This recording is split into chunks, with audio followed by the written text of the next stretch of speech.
you get to your exam, and the first question is, what volume would 0.231 moles of an ideal gas at 273 Kelvin and 2.10 atmospheres occupy? And you scratch your head and say, what do I do now? Well, let's figure this out. I'm going to teach you everything you need to know, and let's jump right in. But real quick, I want to give a big shout out to all my patrons. Thank you guys for supporting the channel. And you guys can check me out over here if you'd like to go and support me as well. And while you're here though, whether you can do this or not, just go ahead and drop a like, make sure you're subscribed, that helps the channel out. And drop a comment if you have any questions about this topic that I'm going to do now, or if you have requests for other topics in the future that you want me to make a video on, or just drop by and say hi and support the channel. Now let's jump in. So you have a question like this. We can see that it's about gases, right? They even mention that it's an ideal gas. Sometimes they may not say ideal gas. They may just say, the name of a gas. They might say CO2. But they should usually put something like at the end in parentheses, like assume ideal behavior, okay? So before we break this down into all the different variables and the formula that we need to solve it, let's just talk about what is an ideal gas. Well, an ideal gas is one where we can picture the gas particles like billiard balls. They just bounce into each other and they don't interact with each other or with the container that they are contained in, right? With the vessel. And so basically there's no intermolecular interactions, right? There's not going to be any repulsive forces or attractive forces. And so the volume of an ideal gas at absolute zero, meaning the lowest temperature that, theoretically possible, would be zero. And so we don't have to worry too much about that. But typically at this level course, you're going to be doing ideal gases. If you guys want me to talk about real gases and you're getting into that stuff, go ahead and comment down below and I can do another lesson on that. Right now, we're going to focus on ideal gases. And so in order to do these types of problems, we need the ideal gas law. So let's jump into that now. And if you've already gotten to this part in your class, then you will have seen the ideal gas law. And it's typically going to be written as PV equals nRT. And let's break down what each of these variables mean, or what each of these individual symbols mean. And so what we have here is pressure times volume is equal to moles times a constant, the universal gas constant, times temperature, and that's absolute temperature, okay? And it depends on the value of R that you're going to be using. But the most typical one that you're going to see is liter atmospheres per mole Kelvin as the units, okay? So don't worry, we're going to make this all make sense in a moment, but I just want to give you all the information up front, and then we'll explain it as we go. So P is going to be pressure, and we have our pressure, and the units are going to be in atmospheres. Now, what is an atmosphere? It's basically just saying the pressure that we feel on our planet with the one atmosphere that we have at sea level, okay? So it's basically just saying regular pressure that you're going to experience unless you're at the top of Mount Everest or you're like underwater or something, right? Obviously, there's like low pressure systems when storms come around, but just the point is just the standard atmospheric pressure that we feel is one atmosphere. And so if you compress something and you add more pressure, you could have more than the single atmosphere of pressure that we normally feel, right? It's like if you go underwater, when you go underwater, liquid water is much more dense than air at typical conditions. So as you go underwater, your ears pop after a certain point because you are experiencing more pressure, more atmospheres of pressure, okay? So that is what an atmosphere is. Now, V is for volume, and the volume in this case, with the units of R I'm going to be using, are going to be in liters. And then N represents moles, which that's just, moles is moles. That is the unit, right? I just remember that a mole is a quantity of things. And so this is saying this is like the quantity of gas particles in our sample. A mole is 6.022 times 10 to the 23rd things. And in this case, the things are either going to be the gas atoms or the gas molecules, right? R is our constant, and it's the universal gas constant. R, let me just write constant here. Constant. And this constant is going to be 0.08206, and the units are liter atmospheres per mole Kelvin, okay? Now, we'll get back into that in just a moment. I just want to wrap this up here with what T is, and T is our temperature, but it has to be an absolute temperature for gases, because basically if we plugged in 0 for the temperature and we had some sort of value for the moles and the pressure, we would get 0 for the volume, which is what happens for an ideal gas, theoretically speaking, right? Basically, if you just keep cooling it down, it's going to shrink, shrink, shrink, shrink, shrink until it just occupies no space at all. So temperature has to be an absolute temperature, and in this case is going to be Kelvin, all right? So this is temperature, and that's a capital K for Kelvin. Now, by the way, for an absolute temperature like this for Kelvin, we don't put the degree symbol. Degrees would be for Celsius or for Fahrenheit. And, you know, Celsius, 0 Celsius is just the freezing point of water. It's not the absolute minimum temperature that we can theoretically have, right? And same with Fahrenheit. 0 Fahrenheit, actually, that's going to be a little quiz for you guys. Does anyone know what 0 Fahrenheit is, what that corresponds to? Comment down below if you know. And if you ask the question, I'll respond in the comments. It's an interesting little tidbit. So this is the formula, right? Let me just rewrite here. We have P times V equals N times R times T to correspond with each of these things here, okay? So now let's talk about R really quickly, all right? So basically, R is just a proportionality constant. It's like if you take an ideal gas and you plug in whatever the pressure it is times whatever the volume is, set that equal to the moles times some sort of number times the temperature, and you solve for this number, and all of your units were in liters and atmospheres and moles and Kelvin, you would get this number, 0.08206. Because just the way that it is, if we plug in all these values with the units that we have here, you need some sort of proportionality constant to make the equation work, okay? You can't just take the pressure times the volume and that's just going to magically give you the moles times the temperature. There's some number needed to make the equation true, and that's all this is. It's just a constant to make the formula work, a proportionality constant, okay?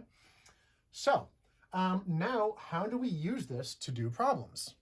Well, anytime you're solving an equation in general, you can only have one variable, one thing missing, right, that you're looking for if you only have one equation, right? If you're looking for two things, you need two equations, right? You need extra information.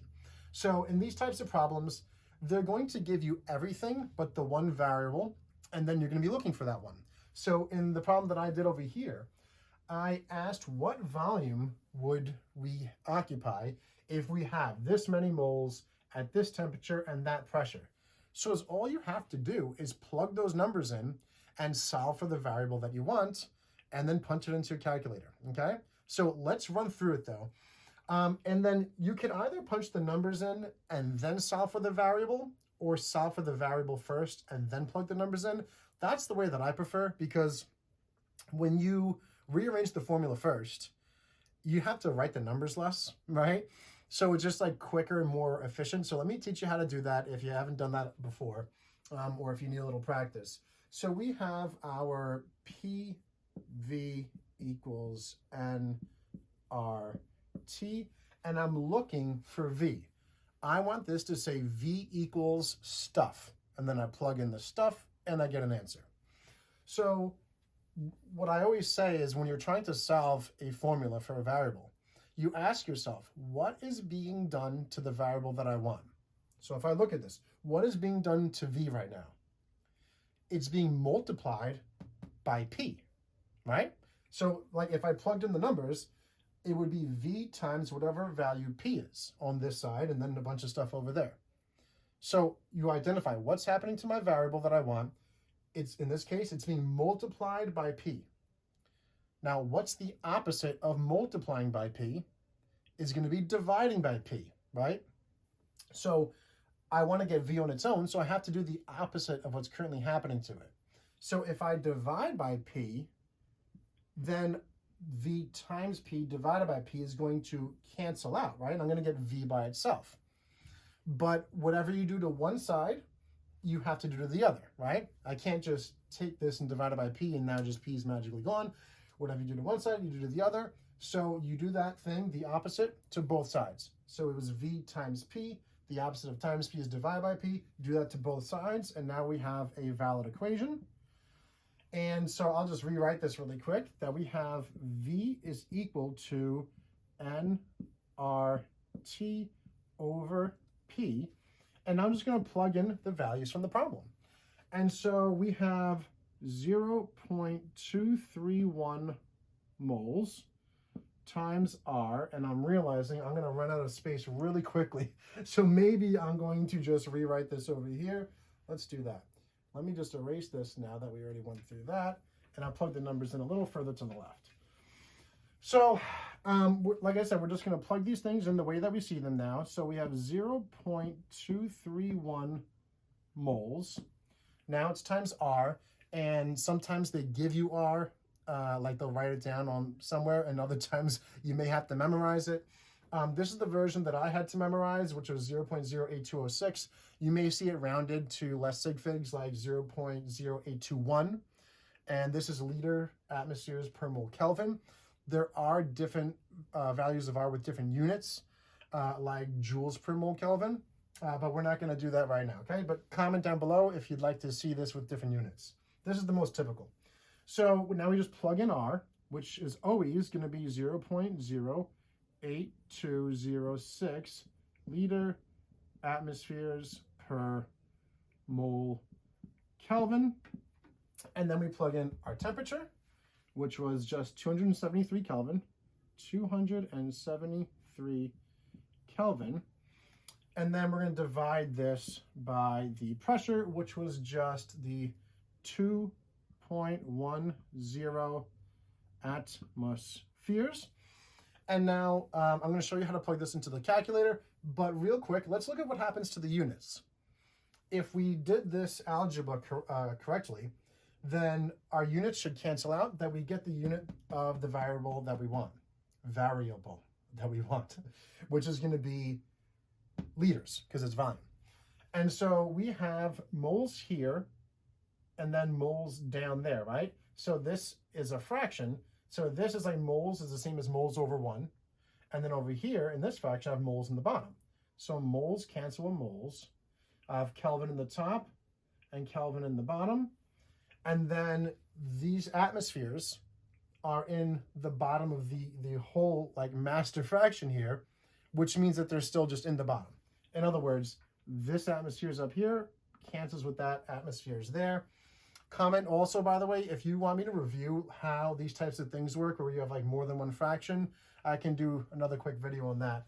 But for the time being, we can see that everything canceled out and our unit is going to be in liters. So let's write out what volume is equal to over here and punch this into the calculator. I am not going to do this in my head. So we have 0.231 times the 0.08206 times 273 and divided by 2.1. And we get a bunch of decimal places, of course. I'm going to write down a few extra, I suppose, at first. So we have 2.464, and that's liters, because that's the only unit that did not cancel. And liters is a unit of volume, so we know that we did this right. At least it looks that way. So now let's just look at significant figures. We always have to do that. And of course, if you haven't seen it, I have 2 videos on sig figs. One is how to get them from a number, and the other is what to do in calculations. So here, we have to use the lowest amount of significant figures. And so this one has 3, that's got 4, that's 3, and that's 3. So the least quantity of sig figs between all those numbers is 3 sig figs. And so that's 1, 2, 3. We're going to round there. And so our final answer that we're actually going to submit here on the exam is 2.46 liters, and that's the volume, okay? So what we're saying is, if you have this quantity of gas particles, right? Because remember, moles is a quantity. It's like saying a dozen, but just a much bigger number. So we have whatever this quantity of gas particles is at this temperature and this pressure. So we're defining all the variables that pertain to the gas other than the volume. And now it's saying, okay, what volume will that occupy? Well, we just use the ideal gas law, the PV equals nRT, and then we substitute in, well, we solve for the variable that we want, and then substitute in the values that were given, and you get your answer, okay? So anytime you are given the parameters of a gas, all at one moment, so this is all happening at one point in time, that's when you use the ideal gas law. It's saying this is the value of moles, the temperature, and the pressure at a certain moment. What's the volume at that moment, okay? So notice that anytime that you are given different values at a single moment in time, you're going to use the ideal gas law, okay? Now, if I was given volume and I was asked for pressure, everything would go the same way, but I would have solved for P instead of for V, right? And so really, I can just change which variable I'm given and which one I want, and the work is going to be essentially the same. But let me give you a problem that I want you to comment the answer down below, and then I can check if you guys did it right or not. So I'm going to give you a problem. I'm not going to solve it right now, but then we're going to move on to a different type of problem that you're going to need to stick around for, okay? So let's just say, I'm going to just kind of change the problem that we just did just a bit here. And let's just say,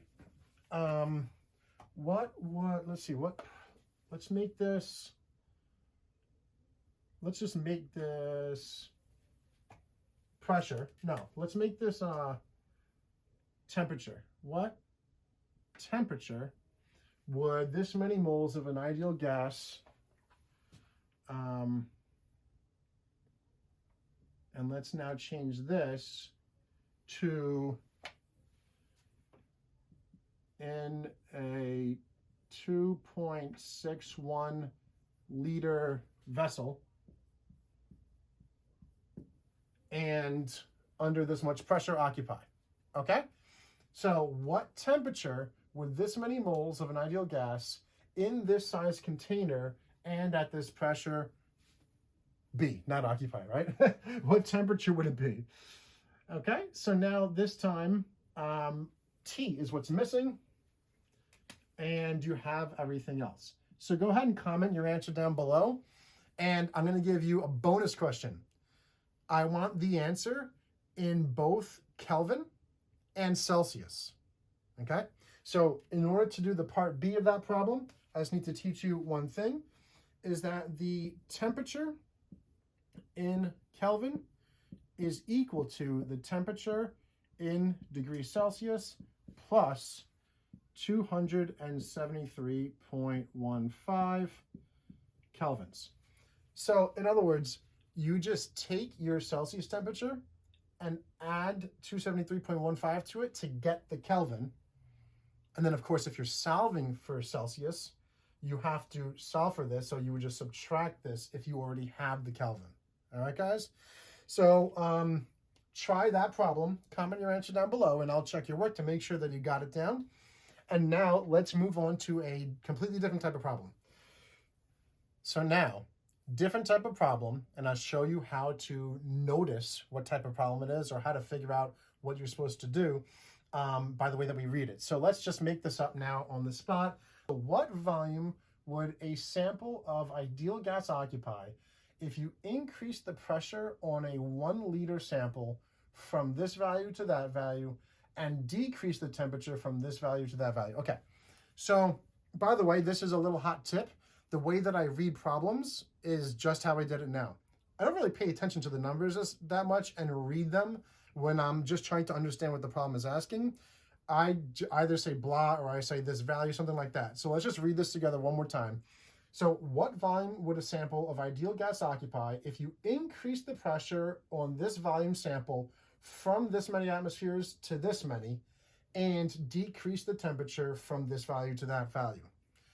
If you stop and read every number, which most students do that I've worked with, you lose sight of the problem really quickly, right? So, if you read this and you say the pressure on a 1.00 liter sample from 0.551 at ATM to 1.762 ATM, the problem's gone, right?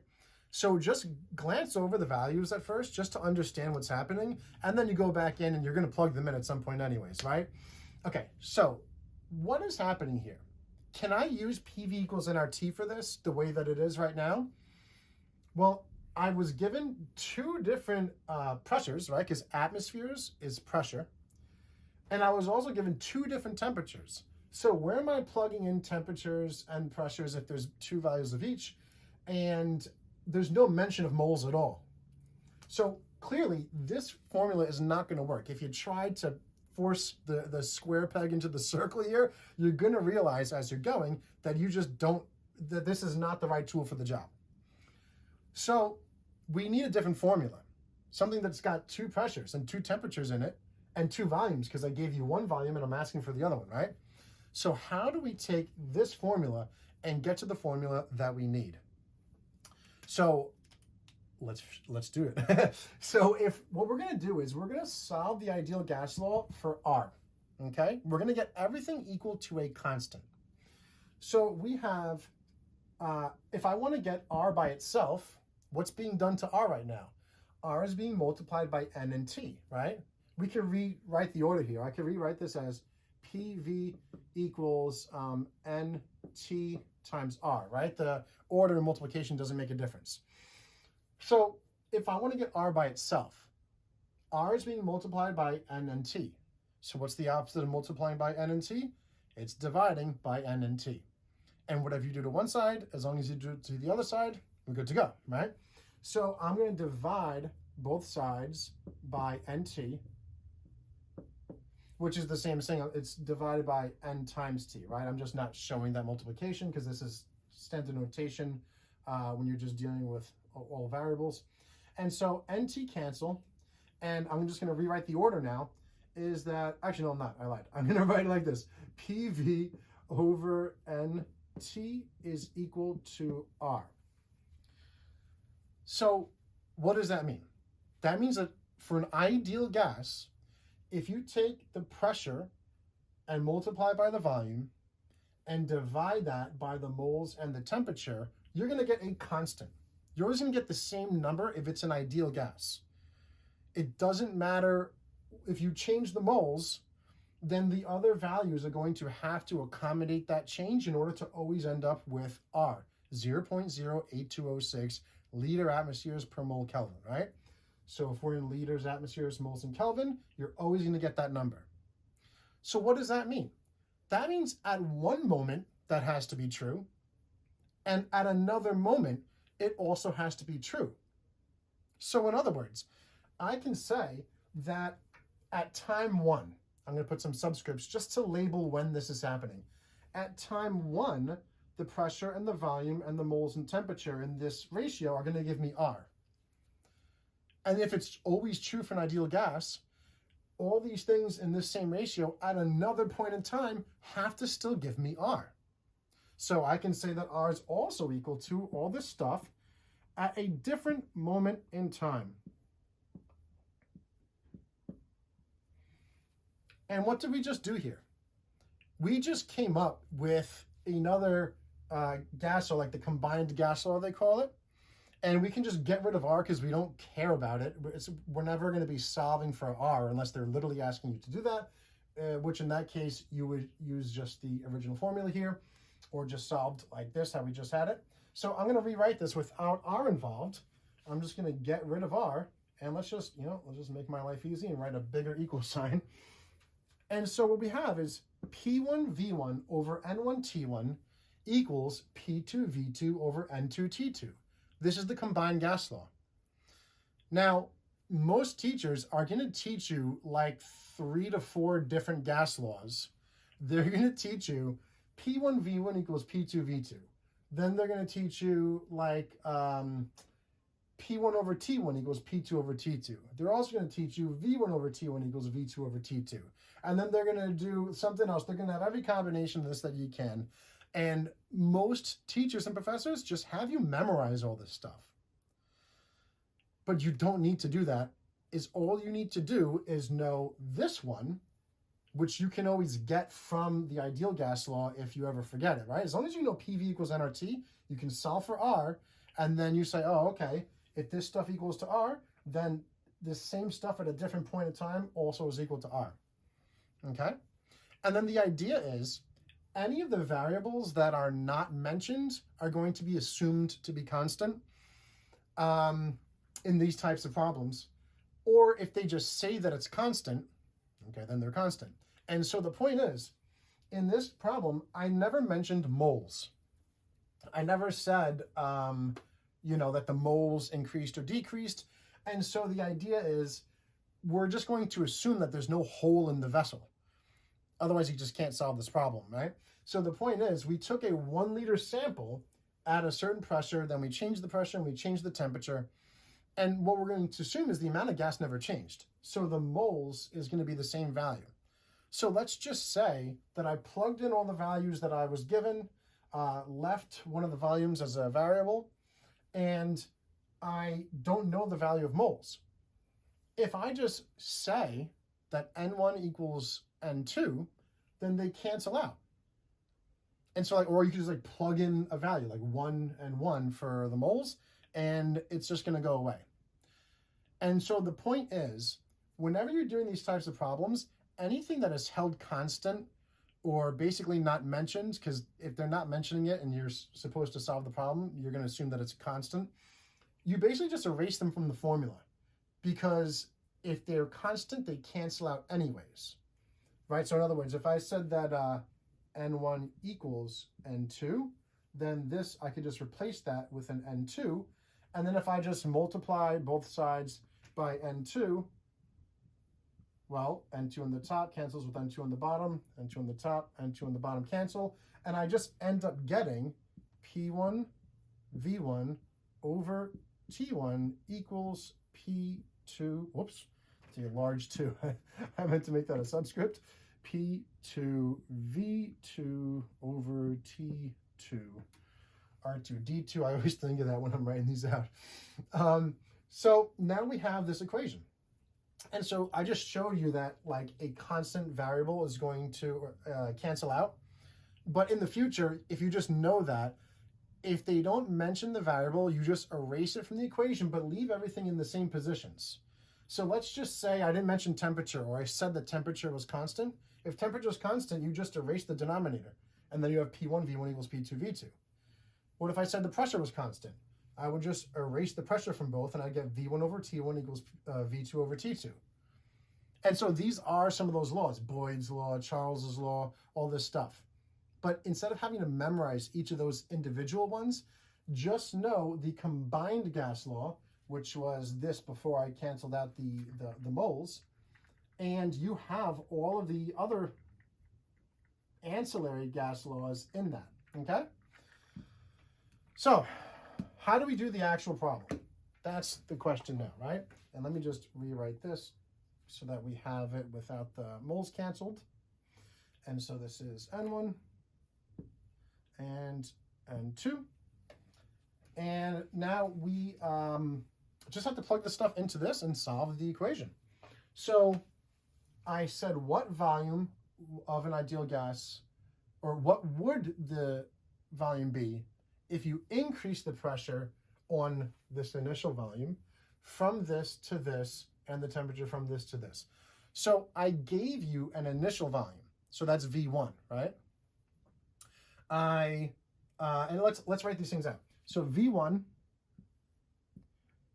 was the 1 liter, 1.00 liters. And I do like to do this to keep things straight, especially for if you're starting off. Just write the stuff out. It takes you an extra 3 seconds, and then it's much more difficult to make mistakes. It's very easy to put things in the wrong spot, and then the whole thing falls apart. So just take the time and write the stuff out. So V1 equals this. The initial pressure was this, right? So P1 is equal to the 0.551 atmospheres.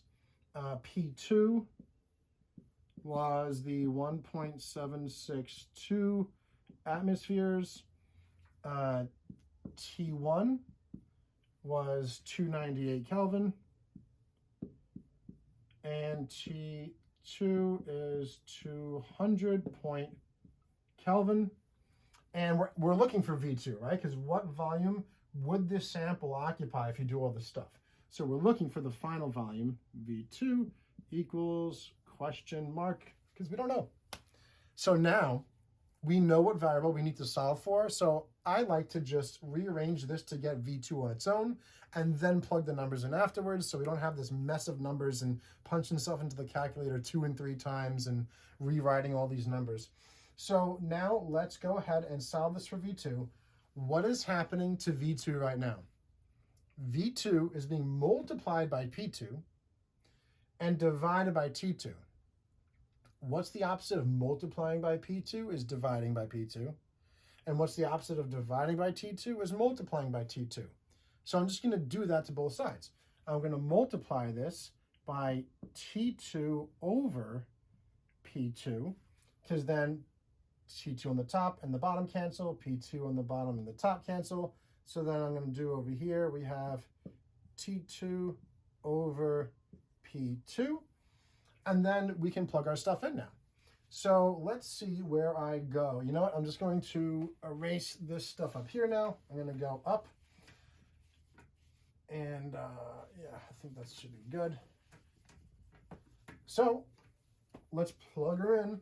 We have V2 is equal to, let's do T2, which was 200 Kelvin. We got 200 Kelvin times P1, which is this. We have 0.551 atmospheres. I'm trying to squish it in. And then V1 on the top. V1 was 1 liter. And we have 1.00 liters. And then on the bottom, you can just combine these into one fraction. We have P2 and T1. So P2 is the 1.762 atmospheres. And the T1 was 298 Kelvin. 298 Kelvin. And now we just punch this stuff into the calculator and we're good to go. So let's do 200 times 0.551. I'm not going to multiply by 1 because that doesn't change anything. And then we're going to divide by 1.762. And then I type in divide again by the 298. So basically you either have to type this in as this times this times this divided by, and then a big parenthesis with the bottom stuff in there, which would just be parentheses this times this. Or what I like to do is just type in divide twice. So in other words, I just do this times this times this, divide by this, and then just divide again by the 298. And that works. So that means that our second volume, V2, was 0.20987. That's going to be liters because everything else cancels. Atmospheres, atmospheres, Kelvin, Kelvin. Let's get liters. And then let's just look at the significant figures. That's 3, 3, 3, 4, 3. 3 is the least. 1, 2, 3 sig figs. In 8 rounds and 9 up to a 10. So we get 0.210. Don't forget to write that 0 again. Liters as our final volume. So let's just look at what happened here. We increased the pressure, which if you have a gas and you're increasing the pressure, you're squeezing it into a smaller volume, right? So that's one thing that was happening. Now in the other one, we decreased the temperature. Also, if you take a balloon and at room temperature and you stick it in the freezer and you go check on it, it's going to be smaller. And it's not because gas is escaping. I mean, there's a possibility of that contributing, but the point is, a colder sample of gas will occupy less volume than the initial sample at room temperature or whatever it was. And if you took a balloon that was, not going to pop in the oven, and you put it in the oven, it would get larger, right? Or you may even just see this, right? If you have a balloon at a party in the day, you leave it outside and it gets cold at night, it's going to be smaller when you wake up the next morning, okay? So that is now the combined gas law, which has all of the other ones built into it. And now that this is getting a little hectic looking, let me just rewrite that so we can do kind of a summary and see if there's any other things that we want to talk about. Let's think about this here. So we have the ideal gas law. We solved it for R in order to get P1 V1 over N1 T1 equals P2 V2 over N2 T2. And so the trick is if you see that the problem is occurring at two different points in time, that's when you're going to use this formula, the combined gas law, where there's ones and twos that's saying at one moment in time, like initial, and at another moment in time, the final, okay? One of the things that's really important is not to mix up your pressures and your volumes or whatever the variables at the two different moments in time. Like, in other words, if I had switched these by accident and I put P2 as the 0.551 and P1 as the 1.762, but I had the temperatures correct in this order, I would have gotten a completely different answer, okay? So you just have to make sure that your moments are correct. And that's why it's good just to write all your ones down, write all your twos down, and imagine this happening. I'm taking some stuff, and then I'm going to increase the pressure, I'm going to decrease the temperature. So what's the initial and the final conditions? Then you solve for your variable, and you plug the stuff in, okay? So again, just to recognize the two major types of problems, if everything is happening at one moment in time, it's just a set of conditions, and you're solving for something that you're missing, you're going to use the ideal gas law, PV equals nRT, okay? Like that first problem that we did. And then you just have to solve for whatever variable that you're looking for and plug the stuff in, you're good to go as long as the units are correct, right? And then if you have a problem where things are happening at two different moments in time, we're going to use the combined gas law. And again, this is the only one that you really have to know. Anytime a variable is going to be constant, and sometimes we have to assume it's constant if they don't mention it, like I did not mention moles here, you just erase it out of the equation. So I'm going to show you now how to get all the equations that you typically have to memorize in class from just this. And by the way, I showed you how to derive this from the ideal gas law, so you really only have to memorize one thing. And if you're given R and it has the units there, you can even figure out what the ideal gas law is just from the units, and I have a whole video just on that. So the point is though, if they only mention pressure and volume in the problem, well, I only care about pressure and volume, so then I can just, and I don't actually want to erase it, but I can just erase the denominator altogether, and I get the equation P1V1 equals P2V2. And because the moles and temperature are constant, they would cancel out in the equation anyways, and so this is all you need, okay?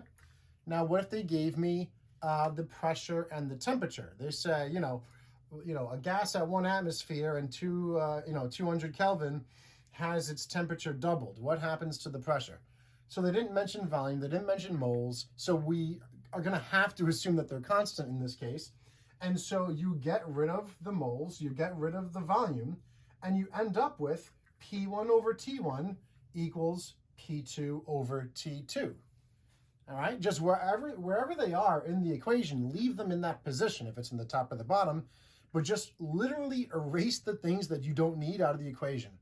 Because like I said, if they're held constant, they cancel out anyways. If they mention moles and temperature, it's not a typical one that I really see, but either way, you would just erase the top of the entire equation, and you have N1 T1 equals N2 T2.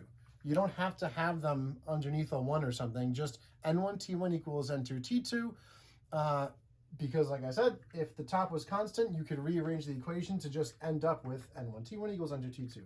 If it's, I think you're getting the idea, but if it was volume and temperature, we just get rid of P1 and N1, and we get V1 T1 equals V2 over T2.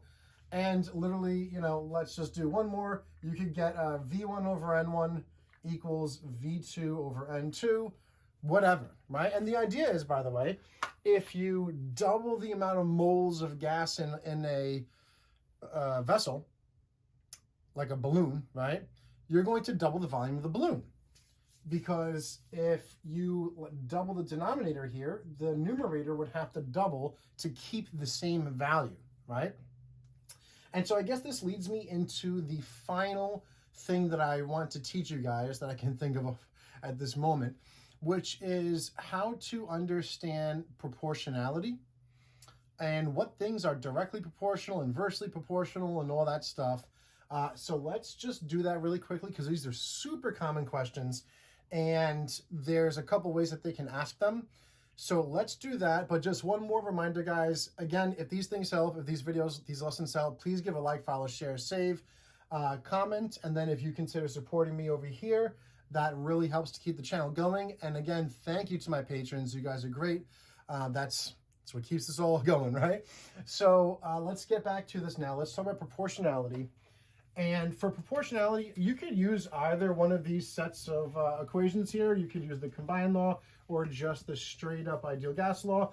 I prefer the ideal gas law because it's a bit, in my opinion, there's less going on, right? It's a bit simpler and easier to look at. So let me actually just get rid of this even as well. And here's the idea. If I ask you, what's the relationship between pressure and temperature of an ideal gas? And the options are directly proportional, inversely proportional, independent of each other, whatever, right? We just look at the equation. And if everything else is some value, right? Well, let's just say, V is 3, N is 2, R is always R. I just have P times a number equals T times some other number, right? And I can even solve it so that I just have P alone, and I would have P equals NR over V times T, right? Well, NR over V is just going to be a number, right? Because they're just asking about pressure and temperature.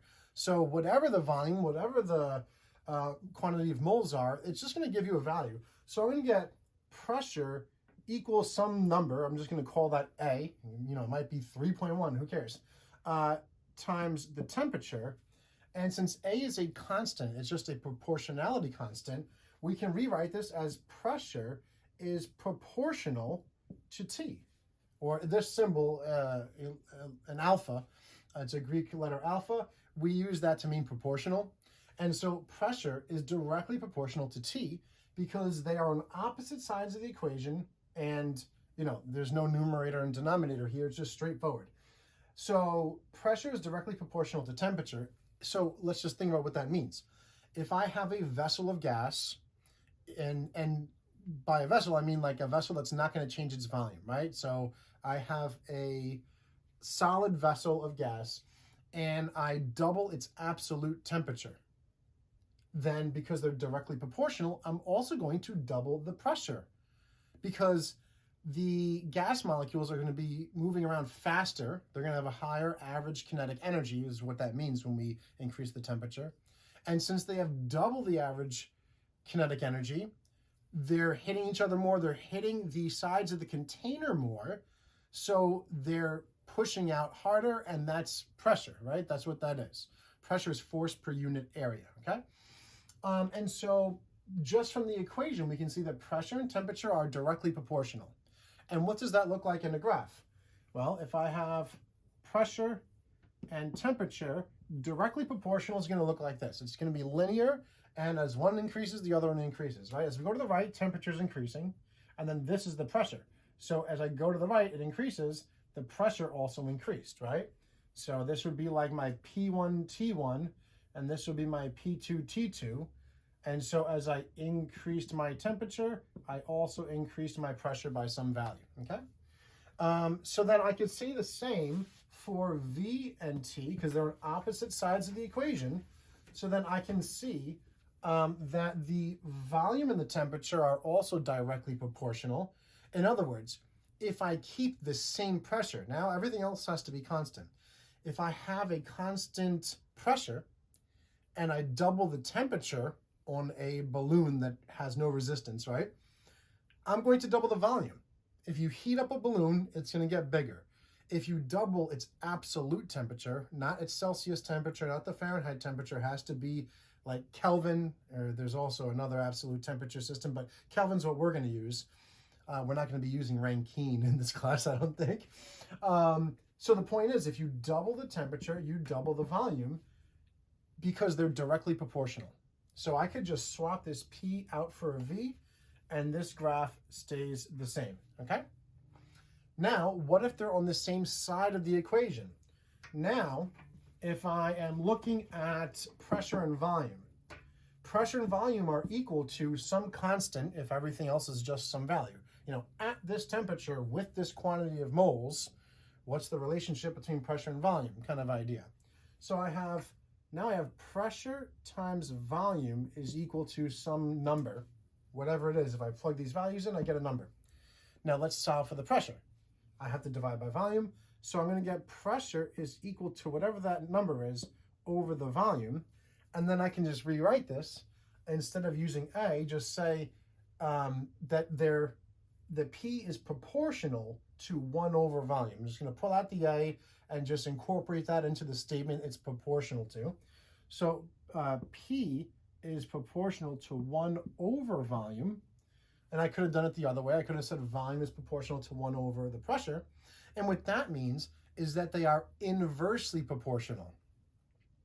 So what does that mean exactly, right? If I increase the volume, let's just say, of a gas with a set number of moles and a set temperature, I increase the volume. As V gets bigger, the denominator in that fraction gets bigger, right? And as a denominator in a fraction gets larger, with the numerator held constant, the value gets smaller, right? In other words, 1 over 1 is 1. 1 over 10 is a tenth, which is 0.1. 1 over 100 is a hundredth, which is 0.01. And so you get the idea. If you hold the top constant and the denominator gets larger, the value of the fraction itself gets smaller. So if P is proportional to 1 over the volume, they're inversely proportional. As volume gets larger, pressure gets smaller. And of course, like I said, it could be written the other way. Volume is proportional to 1 over the pressure. And this one may be more intuitive. If I increase the pressure on my balloon, the volume's going to get smaller, right? And so, you know, if you take your balloon and you put it underwater, and let's just say the water is the same temperature as the air, your balloon's going to get smaller. It's going to shrink from the increased pressure on it. You're just squeezing it down. All right, so if they're on the same side of the equal sign, they're inversely proportional. If they're on opposite sides, they are directly proportional. Okay, so we can also say that moles and temperature, if the pressure and volume were held constant, are going to be inversely proportional because they're on the same side of the equal sign. And what does that mean? Is that basically if you don't have a container, you just have a space, and that space has a certain number of moles of gas in it, right? So if I just draw an imaginary box around, you know, within the air right now, and that has a certain number of moles of air, and then I increase the temperature of the air, the gas molecules are going to be spreading out further apart. There's going to be a lower density, so there will be less gas molecules within that space. Okay, and what does that look like on a graph? Well, when we have inversely proportional, so let's just do this over here. When something is inversely proportional, we're going to get the function basically 1 over x, right? Because this is going to be our volume, this is going to be our pressure. I could have done it the other way, it doesn't really matter. But as one gets bigger, the other has to get smaller. And so what that looks like is actually going to be this. Some people may get confused and they may think that it's going to look more like a linear function like this. That's a decreasing trend, but it's not inversely proportional. If you just plug into your calculator like y equals 1 over x, and you do that in a graph, it's going to look like this. And the idea is, as v gets really, really small, every little increment makes p grow dramatically, right? So, if I go from my volume starts off at 1, and then it goes to a tenth, 1 over a tenth is 10, right? And then I go to 100th. 1 over 100th is 100. And so as we get smaller, this grows really rapidly. And vice versa is true. As the volume gets larger and larger, p shrinks, but it's not linear. It's a reciprocal relationship. So just if you plot y equals 1 over x, you'll be able to see that. All right, guys? So I think that does it. Comment down below, though, if you want me to talk about the units of pressure other than atmospheres, right? I mean, there's kilopascals, millimeters of mercury, torr, so I can do that in another short video. So comment if you want, but thanks for joining, guys. Please support the channel, and I'll see you in the next one.